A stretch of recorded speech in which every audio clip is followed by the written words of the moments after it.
Samuel Carter heard the sound before he saw anything. A soft, high-pitched whinny that didn't belong in his barn at 4 in the morning. He'd been a rancher for 32 years, and he knew every sound his animals made. This wasn't one of them. He'd only come out to the barn early because he couldn't sleep, hadn't been sleeping well for months, really, and checking on the horses gave him something to do in those quiet, lonely hours before dawn. His old mare, Daisy, was dozing peacefully in her stall, and his gelding was the same. The sound came from the other end of the barn. Samuel grabbed his flashlight and walked down the aisle, his boots echoing on the concrete. When he reached the last stall, the empty one at the end that he used for storage, he stopped dead. A foal stood in the corner, legs splayed awkwardly like all newborns, her coat still fuzzy with baby hair. She was gray, or would be gray when she grew up. Right now, she was that dark charcoal color gray foals are born with, maybe 3 or 4 days old, if that, and she was completely alone. What in the— Samuel swung the flashlight around the stall, looking for a mare, but there was no horse, no person, just the foal, a pile of clean straw that hadn't been there yesterday, a bucket of water, and a small bag of mare's milk replacer powder propped against the wall. The foal whinnied again, wobbling toward him on unsteady legs. That's when Samuel saw it, a piece of paper folded and carefully tied to the tiny halter around her neck with baling twine. His hands were shaking as he untied it. The note was written in blue ink, the handwriting shaky but careful, like someone had taken their time despite difficult circumstances. Mr. Carter. Her name is Hope. She was born 4 days ago. I can't keep her, and I can't explain why, but I need you to know she's everything good in this world. Please don't let her end up at auction. Please give her a chance to become what she's meant to be. I know you're a good man. I've watched you with your horses. You'll understand someday why I had to do this. I'm sorry I can't stay to explain. I'm sorry for so much, but I'm not sorry she exists. Thank you for saving her life. The note wasn't signed. Samuel read it 3 times, his eyes blurring. Then he looked at the foal, Hope, who was staring at him with huge dark eyes, her tiny muzzle reaching toward his hand. Well, he said, his voice rough, I guess you're mine now. Samuel Carter wasn't supposed to be a single rancher at 56 years old. The plan had been to build this life with someone, to have kids running around, to pass the knowledge down to the next generation. But life had other plans. The Carter Ranch was 120 acres in southern Wyoming, tucked up against the Medicine Bow Mountains. Samuel ran a small cow-calf operation and kept a handful of horses, good ranch horses, the kind that could work cattle all day and still have energy left. Nothing fancy, but honest animals that earned their keep. He'd inherited the ranch from his father 15 years ago, and he'd been running it alone for the past 8. His wife, Karen, had died in a car accident on a winter road, black ice and bad timing. They'd never had children, not for lack of wanting, just one of those things that never happened.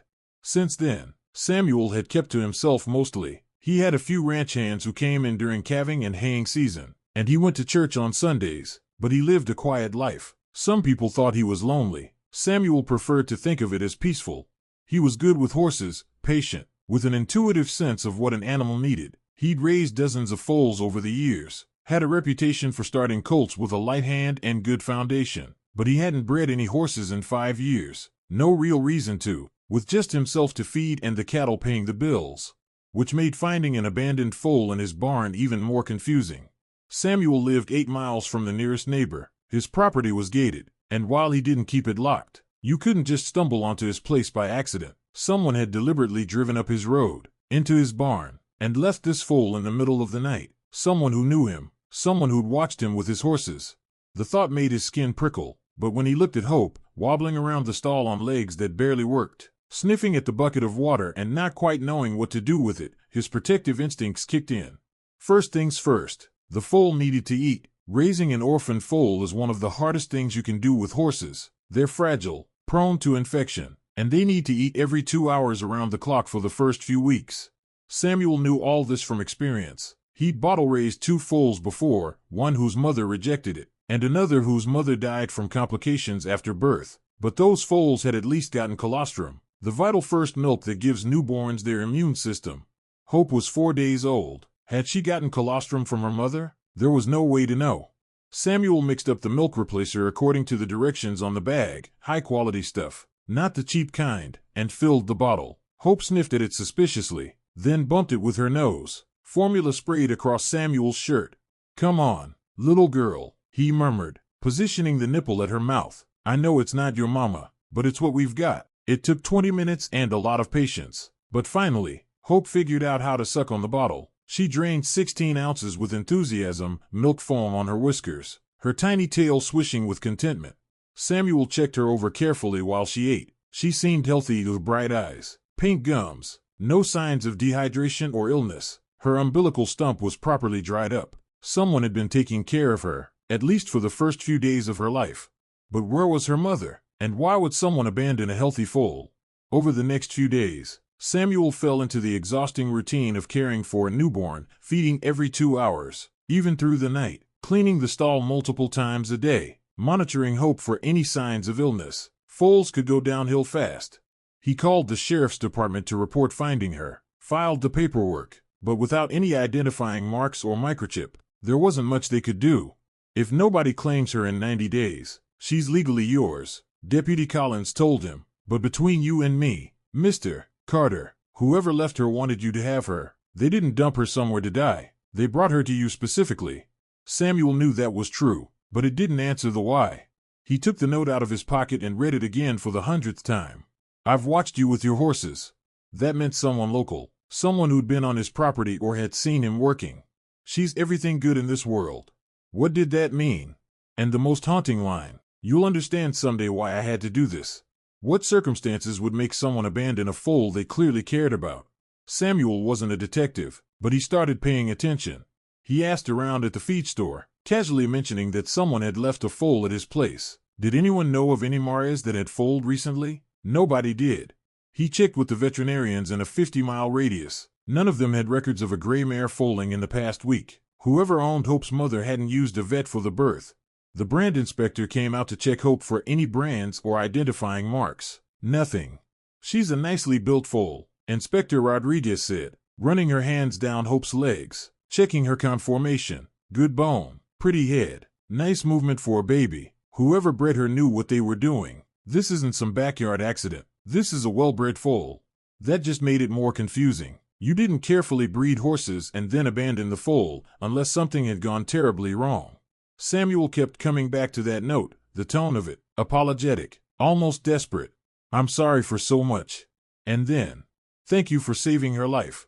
Saving her life from what? By the time Hope was a month old, Samuel Carter's exhaustion had settled into a steady rhythm. He still woke up every 2 hours through the night, but Hope was growing strong, her legs sturdier, her appetite endless, her personality beginning to show.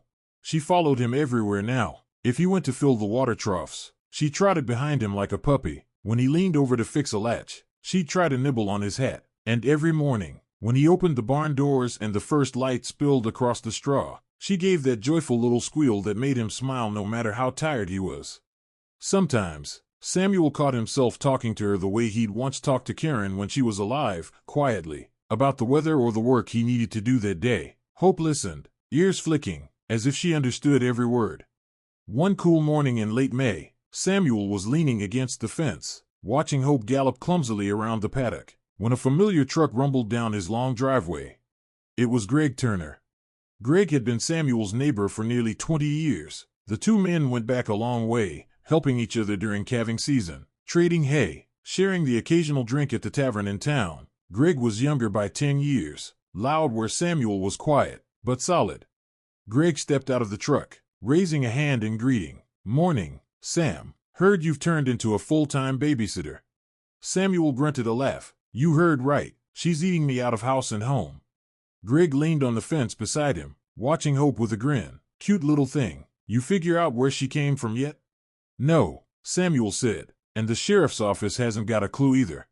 Greg nodded, still watching the foal. His tone softened. You know, I might have heard something. Don't know if it's connected, but there was talk a while back about a mare that went missing.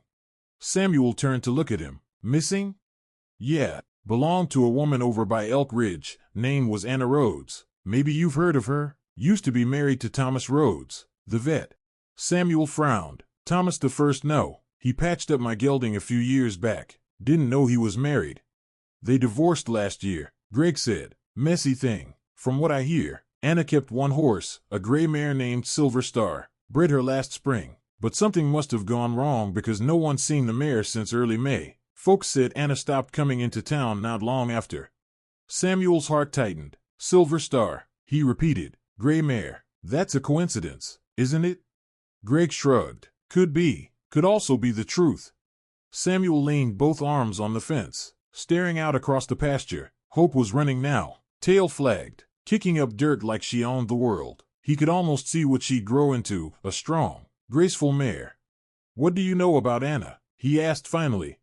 Greg hesitated. Not much firsthand. She kept to herself. Moved here about 3 years ago after the divorce. Sweet woman, but quiet. Spent most of her time on that little property of hers. Folks said she wasn't doing well, money trouble, mostly. And Thomas, well, he's not the easiest man to live with.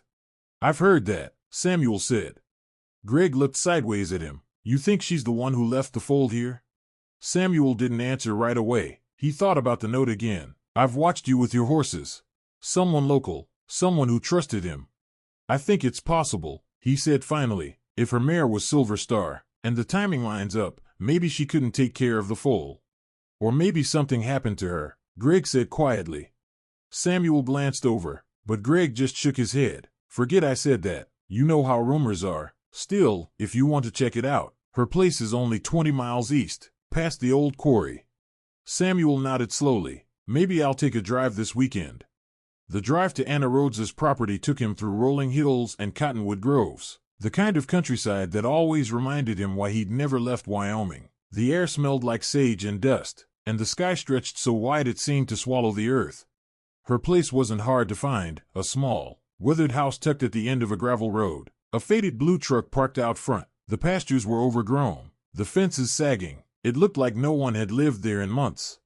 Samuel climbed out of his truck and walked up to the porch. The screen door was locked, but there was an envelope taped to it, yellowed from the sun. The name on it had faded, but he could still read the first line.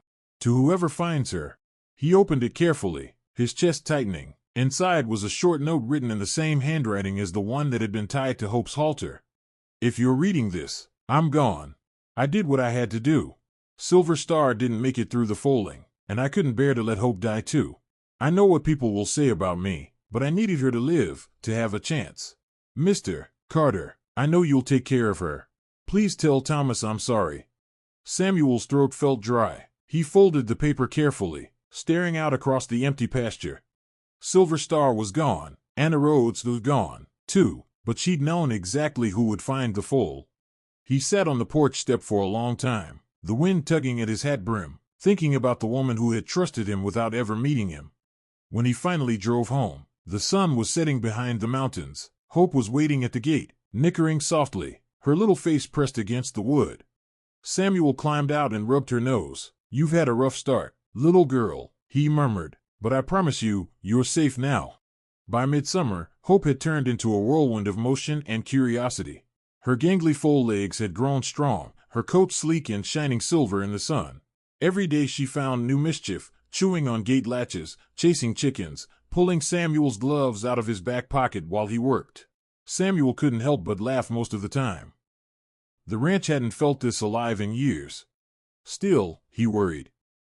He'd been through enough seasons to know horses can humble even the most careful man. Foals get sick fast, and the nearest veterinarian wasn't someone he was eager to call.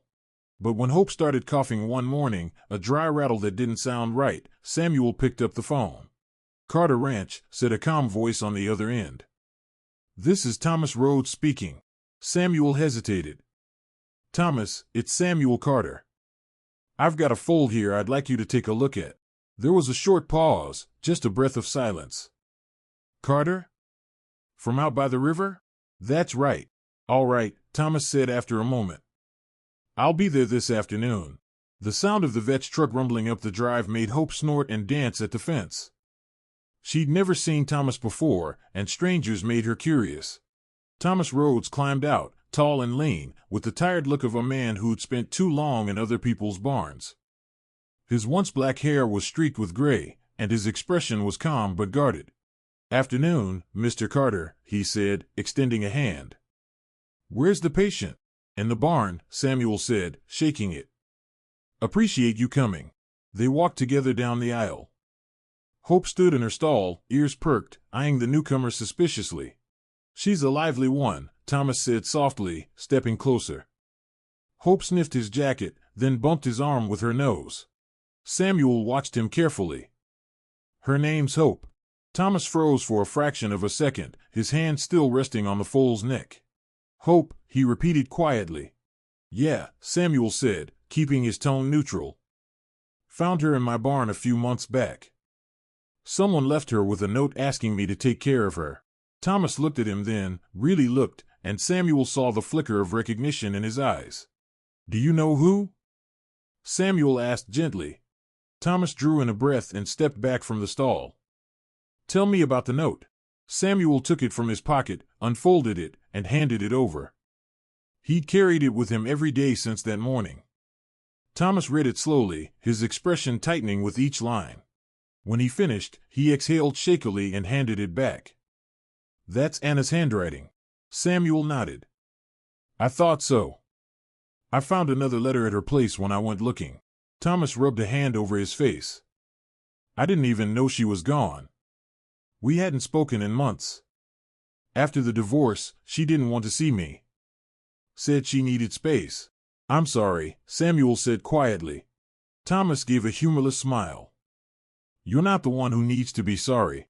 He leaned against the stall door, watching Hope chew on a strand of hay. His voice softened. "Silver Star was a good mare. Anna loved her. She was everything she had left after." He trailed off, then shook his head. "She must have foaled alone. She said in the note the mare didn't make it," Samuel said. Thomas's jaw tightened. "That sounds like Silver Star. She had complications with her first foal, years ago. I told Anna not to breed her again, but she said she couldn't afford to sell her and needed a baby to train." Hope whinnied softly, bumping the stall gate. Thomas reached out and stroked her neck. And this is what came of it. For a moment, neither man spoke. The barn was quiet except for the rustle of hay and the hum of summer flies. Then Thomas said, "You've done a good job with her, Carter. She looks healthy, bright eyes, strong heart, good weight.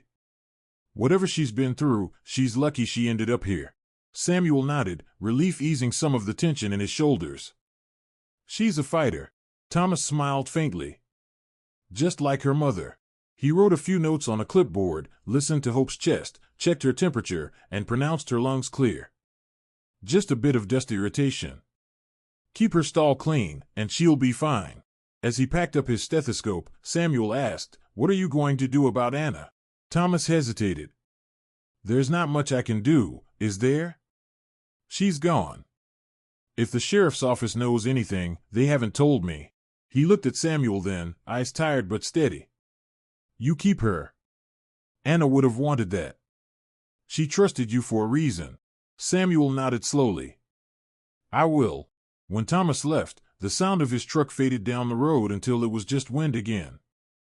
Hope nickered softly and pushed her nose into Samuel's chest. "Yeah," he murmured, rubbing her neck. "You're home now. No more leaving." Over the next year, Hope grew into a striking young filly, tall, athletic, with that same silver-gray coat that shimmered like moonlight. Training her gave Samuel purpose again. He started her groundwork gently, never rushing, teaching her to trust and follow. By the time she was 2, people had started to talk about the horse Samuel Carter was raising out on the old ranch, the one with eyes like a storm. And when Greg Turner stopped by one evening, leaning on the fence with a grin, he said, "You ever think about what she might be worth someday?" Samuel smiled. "Some things aren't about worth." Greg laughed. Spoken like a man who doesn't pay feed bills. But Samuel just looked out at Hope, watching her canter across the field with effortless grace. "She's not about money, Greg. She's about second chances." By the spring of Hope's 3rd year, Samuel Carter had all but forgotten what life was like before she came along. His days revolved around her training, long hours of groundwork, patience, and quiet understanding. Hope was sensitive, intelligent, and willing. She learned fast but demanded trust in return. That morning, Samuel had just finished saddling her for another light ride when a dusty blue sedan rolled up the driveway. He wasn't expecting company. A woman stepped out, brushing road dust from her jeans. She was in her late 30s, sharp-eyed but kind-looking. with a camera slung over one shoulder. "Mr. Carter," she called, walking toward the corral. "Linda Harris. I'm a reporter with the Wyoming Chronicle. Hope I'm not interrupting." Samuel tightened the cinch on Hope's saddle, squinting at her. "Depends what you're here for." Linda smiled easily. "I'm working on a feature about rural horse trainers, small operations that are doing things differently. Your name came up more than once." Samuel frowned slightly. "Can't imagine why." "Apparently, you've got a horse people are talking about," she said, nodding toward Hope, the gray filly with a story behind her. Samuel's chest tightened. "That story's not for the paper, Miss Harris." "I understand," she said quickly, "but I'm not here to pry. I'm here because people keep mentioning how you train your horses, gentle, patient, no shortcuts. I wanted to see it for myself." Samuel studied her for a long moment, then sighed. "All right, but keep the camera down around her. She's young and spooks easy." Linda nodded. "Of course." They spent the afternoon talking while Samuel worked with Hope in the round pen. Linda was good company, curious but respectful, her questions thoughtful rather than invasive. She didn't push when he skirted around personal details. By the time he unsaddled Hope and turned her loose in the pasture, the light was turning golden. Linda leaned on the fence, watching the filly trot off. "She's beautiful," she said softly. "She's trouble," Samuel replied with a faint smile. "Good kind of trouble, though." He chuckled. "You might be right about that." Linda lowered her camera and turned to him. "Would you mind if I came back? Maybe a few times over the next month? I'd like to write about your approach, not just the horse." Samuel hesitated. He wasn't used to strangers on his ranch, especially not reporters, but there was something honest in the way she said it. No angle, no sensationalism. "All right," he said finally, "but you tell the truth about what you see, not waddle cell papers." "That's a deal," she said. Over the next several weeks, Linda visited often. She watched Hope's training progress, took careful notes, and shared quiet lunches at the picnic table outside the barn. Samuel found himself talking more than he had in years, about horses, the land, the weather, even about Karen, though he hadn't said her name aloud in a long time. Linda listened without judgment, and somewhere between the conversations and the long silences, a friendship began to form. When her article finally appeared in the Chronicle, it wasn't about tragedy or mystery, it was about resilience, about a man and a horse who had both been given another chance. "Some people train horses," the article read, "and some simply remind them how to trust again. Samuel Carter belongs to the second kind." Samuel didn't care much for publicity, but the article brought attention nonetheless. Trainers, riders, even breeders began to call. People wanted to know about the gray filly with eyes like rain. One of them was Thomas Rhodes. He showed up 2 weeks later, the newspaper folded under his arm. "She's in the pen," Samuel said before Thomas could speak. They watched Hope move, her trot elastic, her head proud. "You've done well," Thomas said quietly. "She's everything Anna dreamed she'd be." Samuel looked at him. "I was just doing what she asked." Thomas nodded. "Maybe, but you gave her a life. Anna would have wanted to thank you." Samuel didn't answer. Hope whinnied from the corral, and for a long moment, both men just watched her run. The summer heat came early that year. Wyoming felt brittle, the grass dry as straw. By late July, wildfires were burning 50 miles west, painting the sunsets in shades of copper and smoke. Linda visited every week, camera in hand but mostly for reference. She'd take careful notes as Samuel worked with Hope, watching the subtle cues between horse and trainer. "Why do you start with groundwork before riding?" she asked one afternoon, as Hope responded to Samuel's gentle cues. Samuel wiped sweat from his brow. "Because everything else depends on trust. If she doesn't understand me on the ground, we're not going to get far in the saddle." Hope moved smoothly in the round pen, her ears flicking toward every sound, yet her steps calm and confident.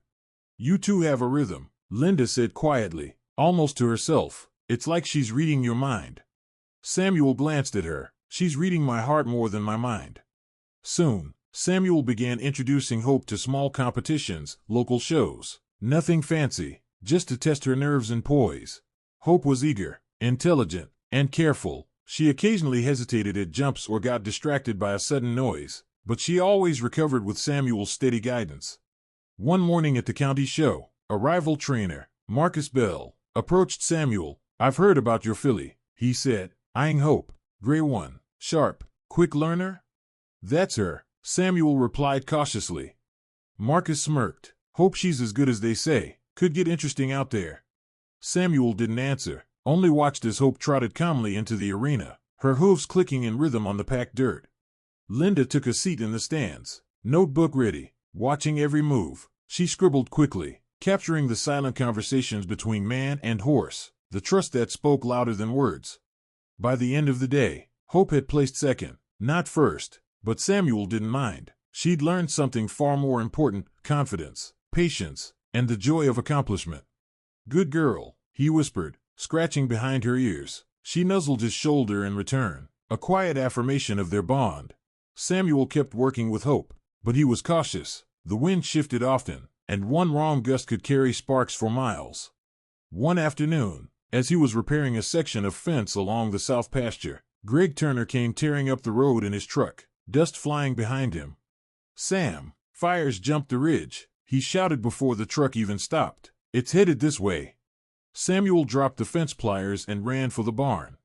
The next hour was chaos of wind roaring, ash falling like black snow. He led Hope and the other horses toward the trailer, his shirt soaked with sweat. Come on, girl, he urged as Hope balked at the ramp, eyes wide with terror. The smell of smoke was thick, acrid. She reared, striking the air, trembling all over. Easy, Samuel shouted over the wind. You have to trust me. For a heartbeat, she hesitated, then, as if remembering every quiet moment he'd ever spent by her side, she stepped forward. He slammed the trailer gate shut just as the first orange glow crested the hill behind the ranch.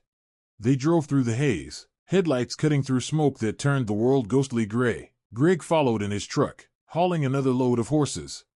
They didn't stop until they reached the county fairgrounds, an emergency evacuation site already filled with trailers and frightened animals.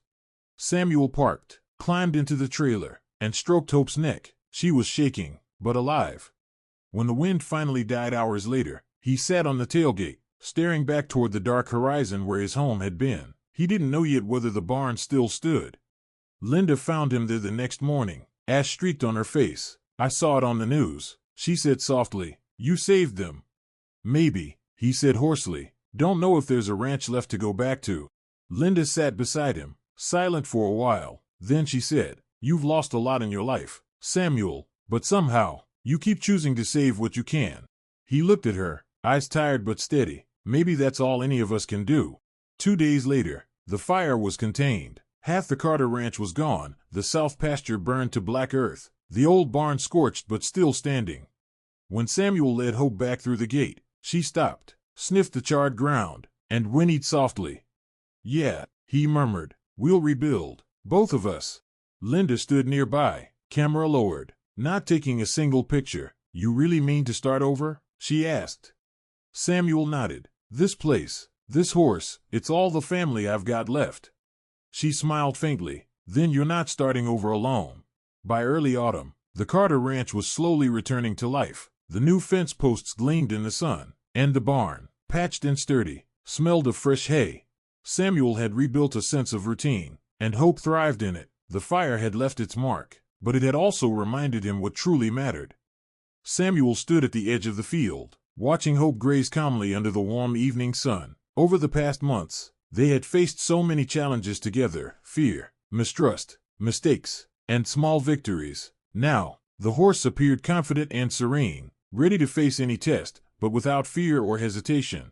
Linda approached with her notebook, now filled with notes about Hope's progress. She smiled. You've worked a miracle, Samuel. She's become a true star. Samuel returned her smile, stroking the horse's neck gently. It's all her. I just helped her believe. On the horizon, the competition obstacles awaited, but today there was no rush. The trust Samuel and Hope had built over time was worth far more than any medal. They both knew they had achieved their goal, not just victory in contests, but true harmony between human and animal. Everything felt perfectly in place: the quiet farm, the gentle breeze, the soft sounds of nature, and the happiness that couldn't be measured in words. Samuel looked at Hope and realized their story of struggle and friendship had come to a close, leaving only a sense of fulfillment and hope for the days ahead. Though trials and challenges lay behind them, the path forward was bright, filled with trust, friendship, and warmth.